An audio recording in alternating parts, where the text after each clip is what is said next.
नमस्कार दोस्तों, आप सभी का स्वागत है हमारे YouTube चैनल पर।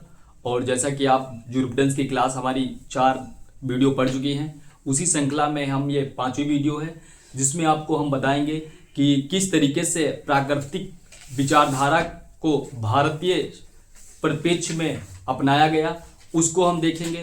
तो शुरू करते हैं बिना टाइम खराब किए हुए हम लोग कि प्राकृतिक विचारधारा आपकी, और प्राकृतिक विचारधारा में आप देखते हैं कि भारत में कहाँ तक प्राकृतिक विचारधारा को अपनाया गया। तो कल आपको मैंने बताया था कि किस तरीके से प्राकृतिक विचारधारा की डिफिनीशन है, प्राकृतिक विचारधारा के कालखंड है और प्राकृतिक विचारधारा की उत्पत्ति कहाँ पे हुई थी। और आपने देखा कि प्राकृतिक विचारधारा जो है कल्पना पे आधारित है। तो इस तरीके की जितनी भी बातें थी वो आपने कल क्लियर रूप से देख लिया था।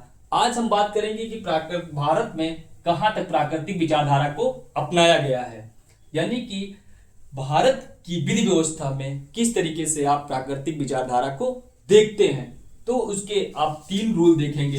एक तो आपका जो रूल है वो है दूसरे पक्षकार को भी सुनो, दूसरे पक्षकार को सुनो। और दूसरा जो नियम है वो है अभिनत या पक्षकार के विरुद्ध नियम, यानी कि पक्षपात के विरुद्ध नियम।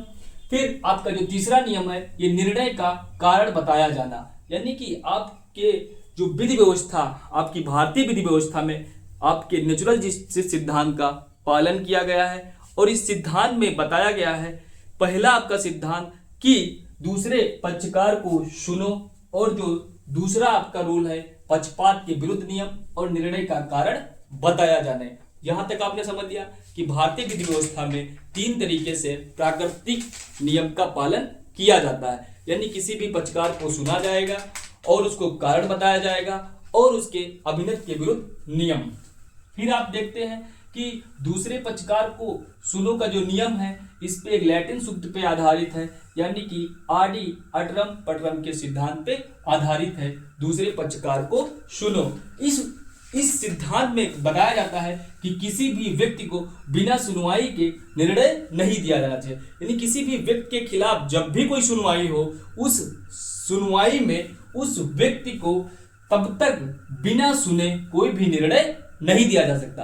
यानी कि अगर किसी भी व्यक्ति के खिलाफ न्यायालय में कोई वाद चल रहा है और उस वाद में उस व्यक्ति के खिलाफ या व्यवहारिक रूप से भी अगर किसी भी व्यक्ति के खिलाफ कोई दोषारोपण लगाया गया है, तो उस व्यक्ति को जिसको दोषी ठहराया जा रहा है उस व्यक्ति को जब तक ना सुन लिया जाए, ये हमारी विधि व्यवस्था में जो नेचुरल जस्टिस का सिद्धांत है, प्रकृति के न्याय का जो सिद्धांत है, वो कहता है कि उस व्यक्ति को तब तक दोषी न माना जाएगा जब तक उस व्यक्ति को सुन ना लिया जाए। इस नियम का पालन करना ही प्रकृति के नियम का पालन करने के बराबर है, यानी कि जो प्रकृति का नियम है, नेचर का नियम है, वो व्यक्ति कहता है कि किसी भी व्यक्ति को तब तक दोषी न ठहराया जाए जब तक उस व्यक्ति को भी अपने मामले में सुन न लिया जाए, कि उस व्यक्ति को अपने हर एक मामले में सुना जाना चाहिए। ये आपका प्राकृतिक न्याय का सिद्धांत कहता है, ये जो कि आडी अटरम पटरम के सिद्धांत पे आधारित है। फिर आप देखते हैं कि इस सुनवाई के नियम का जो किसी भी व्यक्ति को पक्षकार को सुने जाने का जो नियम है, इसके 2 आवश्यक तत्व हैं, एक सूचना का, दूसरा सुनवाई का। यानी कि किसी भी व्यक्ति को जब मामला उससे संबंधित हो, उसके खिलाफ हो या उसके पक्ष में हो, तो जिस व्यक्ति को जब तक उस मामले में उस व्यक्ति को जो व्यक्ति है उसको जब तक सूचना नहीं दिया जाएगा, उस पक्षकार को सूचना नहीं दिया जाएगा, तब तक उस पक्षकार को सूचना न देने पर वो उस व्यक्ति को किसी भी तरीके से अपने मामले में जानकारी नहीं होगा और वो अपना पक्ष नहीं रख पाएगा। इसी सिद्धांत का पालन करते हुए हमारी क्रिमिनल विधि में, हमारी सिविल विधि में सम्मन या जो सम्मन का जो मामला रखा गया है, यानी कि जो सम्मन का वहां पे प्रावधान रखा गया है, वो न्यायालय में जो बुलावा पत्र है, जो आपका सम्मन है, वो इसी सिद्धांत पे आधारित है कि अगर किसी भी व्यक्ति के संबंध में न्यायालय में वाद चल रहा है, वो चाहे आपराधिक चल रहा है चाहे वो सिविल वाद चल रहा है, अगर उस नियम में उसका जो नियम है वो कहता है कि जब किसी व्यक्ति के खिलाफ कोई एक पक्षकार कोई मामला कोर्ट में लाता है, तो उस मामले में दूसरे पक्षकार को पहली बार सूचना देना आवश्यक है और यह सूचना देना ही प्रकृति के नियम का जो प्रथम सिद्धांत है उसका भारतीय विधि व्यवस्था में पालन करना माना जाएगा। यानी कि किसी भी व्यक्ति के खिलाफ जब कोई मामला आए कोर्ट में तो कोर्ट द्वारा जो सम्मन भेजा जाता है तो सम्मन की भेजना ही यानी कि उस व्यक्ति को सूचना देना, न्यायालय में बुलावा पत्र, और उस व्यक्ति को जब सूचना दिया जाएगा तो व्यक्ति कोई ना कोई रीजन बताएगा, तब उसके खिलाफ कोई निर्णय दिया जाना चाहिए। यानी कि किसी भी व्यक्ति को बिना सुनवाई के उसके खिलाफ निर्णय नहीं दिया जाना। तो उसमें सबसे पहली बात आपने देखा पक्षकार को सूचना देखना। दूसरी बात है सुनवाई का उचित अवसर देना। यानी किसी भी व्यक्ति के, मान के चलिए उस एक व्यक्ति है जिसका न्यायालय में मामला चल रहा है, वो क्रिमिनल है या सिविल है, क्रिमिनल हो या सिविल, दोनों मामले में सम्मन कोर्ट के द्वारा भेजा जाता है। यानी कि उस व्यक्ति को सुनवाई के लिए सूचना दी जाती है और सूचना के बाद वो व्यक्ति उपस्थित होता है। अगर वो व्यक्ति उपस्थित नहीं होता है, किसी कारणवश वो व्यक्ति उस दिन नहीं उपस्थित हुआ, तो न्यायालय को उसको उचित अवसर दिए बिना उसको उचित अवसर देगा न्यायालय, और उसके बाद ही उसके खिलाफ कोई अगली कार्रवाई होगी। यानी कि जिस भी व्यक्ति के खिलाफ तब तक कोई निर्णय नहीं दिया जाएगा जब तक उसको उचित अवसर न मिले अपने मामले को न्यायालय में रखने का। यानी कि आपने प्राकृतिक नियम का जो पहला सिद्धांत देखा आदि अटरम पटरम, उसमें आप जो सुनवाई का सूचना का दो आपने उसके आवश्यक तत्व देखा। यानी कि आपने देखा कि किसी भी व्यक्ति को जो है सूचना दी जानी चाहिए और सुनवाई देनी चाहिए, यानी उसको उचित अवसर अपने मामले को रखने के लिए देना चाहिए, तब जाके उसके विरुद्ध कोई निर्णय दिया जाना चाहिए। इस पर एक प्रथम केस है जो आर वर्सेस कैम्ब्रिज विश्वविद्यालय 1773 का केस है, और इस केस में जस्टिस फार्ग्यूल महोदय थे, यानी जस्टिस फार्ग्यू महोदय थे। और इस मामले में एक जस्टिस फार्ग्यू महोदय ने एक निर्णय सुनाते समय उन्होंने एक वाक्या बताया, एक कहानी बताई, और उन्होंने कहा कि एक बार मनुष्य को ईश्वर ने एक वृक्ष की, स्वर्ग में अगर कोई स्वर्ग जैसी कोई कल्पना है या कोई स्थान है तो वहां पे ईश्वर ने मनुष्य को एक फल बचाने का जिम्मा सौंपा। एक वृक्ष था जिसमें फल लगे हुए थे, उसका उनको जिम्मा सौंपा कि आप इस फल की रक्षा करेंगे, इस पेड़ में जो लगा हुआ फल है उनकी आप रक्षा करेंगे। तब ईश्वर ने मनुष्य को ये काम सौंपा और ईश्वर कुछ समय के लिए किसी कारण से वो वहां से चले गए। ईश्वर उस समय किसी कारण से किसी काम से वहां से चले गए, और उस व्यक्ति को वो काम था कि उस वृक्ष में लगे हुए फलों की रक्षा करेगा। तो एक तो मनुष्य ने क्या किया कि उस एक फल को उस पेड़ से तोड़ के खाया, और जब ईश्वर आए तो उन्होंने देखा कि पेड़ में जो फल लगे हुए थे उनमें से एक कम है। तो ईश्वर ने उस मनुष्य से दंड देने से पहले ईश्वर ने भी उस मनुष्य को सुना कि आपने ये जो फल लगा हुआ था यहां से जो गायब हुआ है ये किसने तोड़ा। यानी कि तब से कहा जाता है, जस्टिस फार्ग्यू महोदय ने कहा आर वर्सेस कैम्ब्रिज विश्वविद्यालय के केस में कि ईश्वर ने भी उस मनुष्य को दंडित, क्योंकि वो ईश्वर थे, सब कुछ जानते थे कि ये फल इसी व्यक्ति ने तोड़ा है, किस वश तोड़ा, लालच वश तोड़ा या भूख के कारण तोड़ा, ईश्वर को सब कुछ पता था। फिर भी ईश्वर ने भी मनुष्य से पूछा कि आपने ये फल क्यों तोड़ा। तो एक तरीके से देखा जाता है कि ईश्वर द्वारा भी ये नियम पालन किया गया। तो किसी भी विधि व्यवस्था में आप इस नियम का पालन करेंगे और किसी भी व्यक्ति को दंड देने से पहले आप उसके बारे में कितनी भी सटीक जानकारी आपके पास हो, फिर भी आपको उस व्यक्ति की सुनना आवश्यक है। ये आपका प्राकृतिक जो न्याय है, कहीं ना कहीं आप उसका पालन करते हैं, और ये आपका प्रथम नियम आपने देख लिया, और इस पे आपने पहला केस भी देख लिया और कहानी भी आपने देख ली। दूसरा जो आपका केस है इस मामले पे रिच बनाम बाल्डविन का केस है, 1964 का रिच बनाम बाल्डविन का केस है। और इस जो केस में वहां जो न्यायाधीश थे वो रीड महोदय थे। इन्होंने कहा था प्राकृतिक न्याय को, जो प्राकृतिक न्याय है, हमारे नेचर का जो न्याय है, उसको इन्होंने मैग्ना कार्टा कहा। और इन्होंने कहा कि प्राकृतिक न्याय की इस केस के माध्यम से ये रिच यानी कि रिच बनाम बाल्डविन 1964 के केस पे इन्होंने कहा कि जो प्राकृतिक न्याय है, प्राकृतिक न्याय की हुबहू परिभाषा करना संभव नहीं है। यानी कि नेचर का नियम क्या है, नेचर के नियम किस तरीके से लागू होते हैं, नेचर के नियम किसने बनाया, नेचर के नियम के पीछे का क्या कारण है, इन सभी की अगर व्याख्या कोई व्यक्ति करने लगे तो वो संभव नहीं है। ऐसा रिज बनाम बाल्बिन के केस में जस्टिस रीड ने कहा कि जो प्राकृतिक नियम का है वो व्याख्या हुबहू करना संभव नहीं है।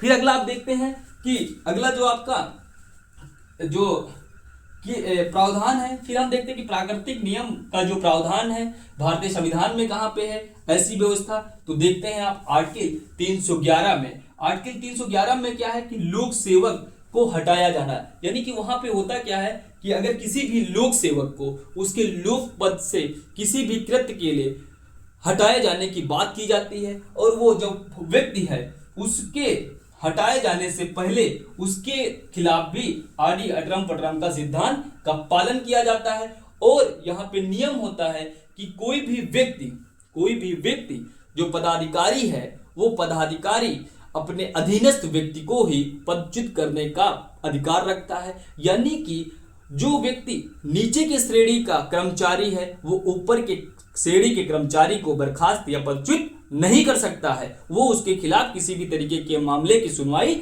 नहीं कर सकता। यानी कि यहाँ पे बताया गया कि नेचुरल जस्टिस सिद्धांत का पालन करते हुए किसी भी प्राधिकारी को उसके उच्चतम श्रेणी के द्वारा निम्नतम श्रेणी के व्यक्ति को दंड देने का अधिकार होता है, पदच्युत करने का अधिकार होता है। और उस व्यक्ति को दंड देने से पहले उस व्यक्ति को सुना जाना इस आर्टिकल में बताया गया है कि जो प्राकृतिक न्याय का जो है पालन किया जाए। फिर आप देखते हैं कि प्राकृतिक न्याय के जो बात की गई है वो हमारे सीपीसी में देखते हैं। सीपीसी के जो आपकी धारा है, ये धारा है और उसका जो आर्डर है उनको देखते हैं। धारा 27, 28 और 29 इन सभी में न्यायालय में बुलाने संबंधित प्रावधान किया गया है। और इसका आदेश जो 26 है वो भी बात करता है नेचुरल जस्टिस सिद्धांत का। फिर हम देखते हैं कि सीआरपीसी की जो धारा है 273 ये भी जो नेचुरल जस्टिस सिद्धांत का पालन करती है। और इसी तरीके से हम देखते हैं कि ऐसी कौन सी धाराएं हैं जिनमें नेचुरल जस्टिस सिद्धांत का सिद्धांत नहीं है। तो धारा 115, 205, 253, 293 और 317, 303 और 304 और 315 ये ऐसी धाराएं हैं जहां पर नेचुरल जस्टिस सिद्धांत का पालन नहीं किया गया है, यानी ये इसके अपवाद हैं। फिर अगला सिद्धांत हम देखते हैं। पहला सिद्धांत हमारा जो था कि दूसरे पक्षकार को भी सुनो। दूसरा सिद्धांत है पक्षपात या अभिनत के विरुद्ध सिद्धांत, यानी पक्षपात के विरुद्ध। यहाँ पे रूल अगेंस्ट बायर का सिद्धांत है, बायस का सिद्धांत है। कोई भी व्यक्ति स्वयं के मामले में न्यायाधीश नहीं होता है, यह सिद्धांत बताता है। और नेमो जुडिक्स इन काजा सुआ का इस लैटिन सूक्त को भी आपको याद रखना है कि नेमो जुडिक्स इन काजा सुआ जो लैटिन सूक्ति है वो प्राकृतिक सिद्धांत के जो रूल 2 पे अप्लाई होती है और अपने मामले में कोई भी व्यक्ति स्वयं सुनवाई नहीं कर सकता है। यानी कि इस मामले पे बताया गया था, इस सिद्धांत में बताया गया कि कोई भी व्यक्ति अपने मामले में न्यायाधीश नहीं हो सकता है। इस पर एक उदाहरण आपको बताते हैं कि अगर किसी भी व्यक्ति से संबंधित कोई मामला है और वो मामले में वही व्यक्ति अगर न्यायाधीश है तो उस मामले में आपके समक्ष जो दूसरा व्यक्ति होगा तो सबसे पहले तो उसी व्यक्ति को विश्वास नहीं होगा कि ये खुद इस मामले में न्यायाधीश कैसे हो सकते हैं। ये अगर इनके ही खिलाफ हमें केस लड़ना है, इनके ही खिलाफ हमें अगर किसी बात को साबित करना है और इन्हें ही निर्णय देना है तो उनके साथ वही व्यक्ति न्याय नहीं कर सकता। तो ये सिद्धांत प्रकृति का ये नियम है कि कोई भी व्यक्ति अपने ही मामले की सुनवाई नहीं कर सकता या अपने ही मामले में न्यायाधीश नहीं हो सकता। इस बात को बताया गया है और इस बात में बताया गया है कि न्याय सिर्फ किया नहीं जाना चाहिए, न्याय दिखना भी चाहिए। इस सिद्धांत में ये बात बताई गई है। फिर अगली जो पक्षपात जो है वो 3 प्रकार से हो सकता है, यानी कि जो आपसे पक्षपात या अभिनत के विरुद्ध जो नियम है उसमें किस तरीके से आपका जो पक्षपात हो सकता है, यानी किसी भी मामले की सुनवाई में अगर कोई मामला चल रहा है आपसे संबंधित, वो मामले में किस तरीके से पक्षपात हो सकता है। तो पहला हम देखते हैं कि वो विषय वस्तु संबंधित पक्षपात हो सकता है, दूसरा है धन संबंधित व्यक्ति पक्षपात हो सकता है, और तीसरा आप देखते हैं कि व्यक्तिगत पक्षपात हो सकता है। व्यक्तिगत पक्षपात को सीआरपीसी की धारा 479 में बताया गया है, और ये सारी धाराएं जो आपने देखा था यहाँ पे जो अपवाद के रूप में, वो सीआरपीसी की धाराएं थी। तो यहाँ पे आपने देखा कि पक्षपात के विरुद्ध या अभिन्नता के विरुद्ध सिद्धांत में पक्षपात के विरुद्ध में जो आपकी तीन जो है, एक तो विषय वस्तु संबंधित, धन संबंधित और व्यक्तिगत पक्षपात हो सकता है। विषय वस्तु संबंधित यानी कि आप किसी भी मामले के अगर न्यायाधीश हैं और आप किसी ट्रिब्यूनल के अगर आप अध्यक्ष बन गए हैं और वो विषय वस्तु, जिस विषय वस्तु का निर्धारण करना है, वो विषय वस्तु आपका भी उसमें हित अगर इन्वॉल्व है, तो आप पाएंगे कि उस सिद्धांत का जो नेचर का नियम है कि आप अगर उसमें किसी भी तरीके का आपका हित इंटरेस्ट है, तो आप उस विषय वस्तु की आप निर्णय नहीं दे सकते हैं। अगर आप निर्णय देंगे तो कहीं ना कहीं जो निर्णय वो आएगा वो प्रभावित होगा, और उस निर्णय के प्रभावित होने के कारण आपका जो डिसीजन होगा, जो आप सभी लोगों के द्वारा डिसीजन दिया जाएगा, वो जो डिसीजन होगा गलत हो जाएगा। तो इस तरीके से अगर किसी भी विषय वस्तु में किसी भी व्यक्ति का इंटरेस्ट है, तो वो व्यक्ति उस मामले की सुनवाई करने का अधिकार नहीं रखता है। ये प्रकृति के नियम के विरुद्ध होगा। फिर आप देखते हैं धन संबंधित, यानी कि आप किसी कंपनी के शेयर को धारण करते हैं और आप किसी कंपनी के शेयर को धारण करते हैं, उसके बाद आप देखते हैं कि आप उस कंपनी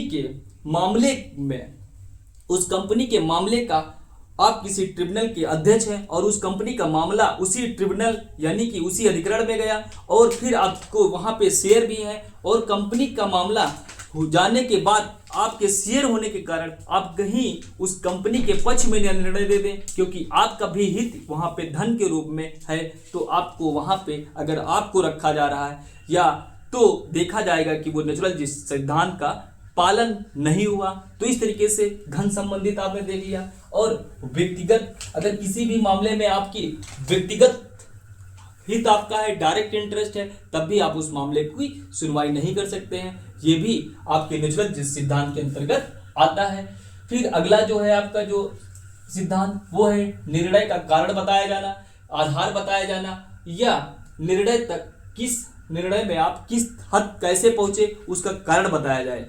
यानी कि जो भी आप डिसीजन दे रहे हैं, न्यायपालिका या कोई व्यक्ति या सामान्य जनमानस में भी अगर कोई व्यक्ति किसी निर्णय पे पहुंचा है कि एक व्यक्ति सही है दूसरा व्यक्ति गलत है, तो उसमें उस व्यक्ति को उस निर्णय का कारण बताना पड़ेगा कि वो व्यक्ति किस आधार पे कह रहा है कि एक व्यक्ति सही और दूसरा व्यक्ति गलत है। तो उस निर्णय का आधार बताया जाना प्रकृति के नियम का पालन करना कहलाता है।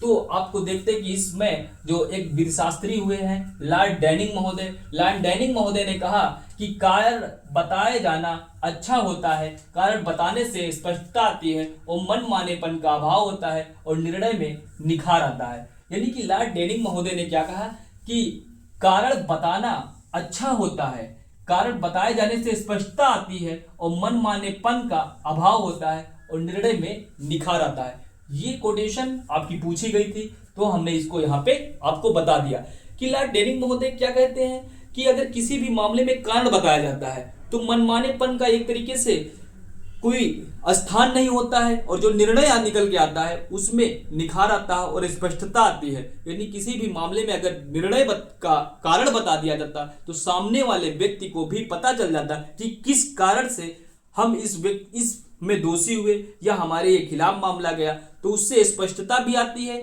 और एक तरीके से न्याय भी लोगों को दिखता है और न्याय में वो निखार भी आपको दिखता है। तो इस रूल का जो पालन किया गया है सीपीसी के ऑर्डर 20 के रूल 4 में कि जब भी कोई न्यायालय कोई निर्णय दे तो उसमें स्पष्ट रूप से कारण लिखने की अनुमति देता है। यानी कि ये रूल जो ऑर्डर 20 और रूल 4 में कारण बताए जाने का प्रावधान है। और इसी का जो अपवाद है कि कौन से ऐसे मामले हैं जिसमें न्यायालय द्वारा कारण नहीं बताया जाता था, तो एक आपका स्मॉल काज कोर्ट है यानी लघुवाद न्यायालय है। लघुवाद न्यायालय में निर्णय के कारण बताए जाने की जरूरत नहीं होती है। जो लघुवाद न्यायालय सीपीसी के अंतर्गत गठित किए जाते हैं उनके निर्णय में कारण बताए जाने का जो जरूरी नहीं होता है, यानी कि ये इस नियम का अपवाद है। फिर आप देखते हैं कि सीआरपीसी की धारा 354 और 354 में क्या है कि मृत्यु दंड जब दिया जाता है तो उस मामले में क्या उस व्यक्ति के जिसके खिलाफ मृत्यु दंड दिया जाता है तो उस मामले में विशेष कारण बताया जाता है। फिर 354(4) में देखते हैं कि कारण लिखें और न्यायालय अगर कारण जो 354(4) होता है कि कोई भी मामला अगर आ रहा तो उसमें आपको कारण लिखना ही पड़ेगा। लेकिन कौन से ऐसे मामले हैं जिसमें कारण नहीं लिखा जाता है, तो देखते हैं कि अगर कोई दंड न्यायालय ने तब तक के लिए दिया है जब तक न्यायालय को वहां पर बैठा और न्यायालय उठने पे वो दंड समाप्त हो जाएगा, तो वहां पे न्यायालय द्वारा कारण लिखे जाने की आवश्यकता नहीं होती है। अगर कोई संक्षिप्त ट्रायल चल रहा है, संक्षिप्त विचारण चल रहा है जिसमें सजा का प्रावधान 3 माह है, तो उसमें भी न्यायालय को कारण लिखे या न लिखे, ऐसा प्रावधान हमारी सीआरपीसी में है। फिर कहते हैं कि अपील और रिवीजन, अगर कोई मामला क्रिमिनल कोर्ट में या सुप्रीम कोर्ट या हाई कोर्ट में अगर अपील या रिवीजन में जाता है और उस रिवीजन में केवल न्यायालय सरसरी तौर पे वो देखता है अपील को और रिवीजन को, तो उसमें कारण बताए जाने की आवश्यकता नहीं है, ये बताया गया है। फिर हम देखते हैं कि इंडिया में किस तरीके से प्रकृति के नियम का पालन किया गया, तो प्रकृति के नियम को किस तरीके से इंडिया में देखा गया, तो हम पाते हैं कि जो इंडिया में है, जो भारत में प्राचीन समय में माना जाता था कि जो हमारा विधि है, हमारी विधियां हैं, वो विधि ईश्वर द्वारा बनाई गई हैं और वो ईश्वर द्वारा बनाई गई विधि को हमारे यहाँ वैदिक जो वेद है, हमारे श्रुति हैं, स्मृति हैं, ये सब कही जाती थी कि ये ईश्वर द्वारा जो भी विधि है ये ईश्वर द्वारा बनाई गई है और इस विधि में जो भी बातें हैं उनका पालन करना ईश्वर के नियम का पालन करने के बराबर है। फिर हम देखते हैं कि जो हमारे यहाँ इंग्लैंड के लोगों ने शासन किया, अंग्रेजी शासन हमारे ऊपर रहा, तो अंग्रेजी शासन में जहाँ पे भी विधि नहीं होती थी वहाँ पे साम्या का पालन किया जाता था और माना जाता था कि साम्या जो विधि में जो कमी रह गई, जो गैप रह गया या जो गैप है उस गैप को भरने का काम साम्या न्यायालय द्वारा किया जाता था। यानी कि जिस मामले से संबंध में विधियां नहीं होती थी अंग्रेजी शासन में, उन विधियों के ना होने के बाद भी जो वहां पे कोर्ट डिसीजन देते थे वो साम्य के आधार पे देते थे। तो आपने प्राचीन में देख लिया किस तरीके से विधि थी और किस तरीके से अंग्रेजी समय में थी। तो हम देखते हैं कि जो भारतीय संविधान है उसमें प्रकृति के नियम का पालन किन आर्टिकल में किया गया है, तो हम पाते हैं कि भारतीय संविधान का जो आर्टिकल 14 है वो प्रकृति के नियम यानी नेचुरल जस्टिस सिद्धांत पे के नियम को अक्षरशः पालन करता है।